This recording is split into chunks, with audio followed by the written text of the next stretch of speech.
Danny, I've remodeled my kitchen, and I'd like to use granite, but I'm just not sure it'll fit in my budget. Do you have any options for me?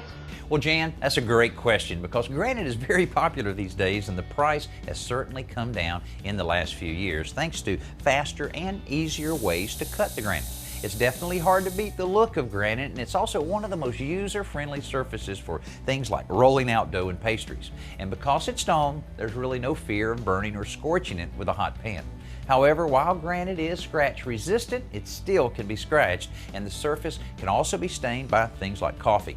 In fact, it needs to be sealed at least once a year to maintain the finish. Now, can it fit in your budget? Well, granite comes in a large variety of colors, but the lower priced granites are limited to only just a few choices, some starting at $35 to $40 per square foot. But the price can go as high as $300 a square foot depending on your selection. So to find out if it will fit in your kitchen remodel, take a look at the color choices and see if you can live with one of the lower priced ones.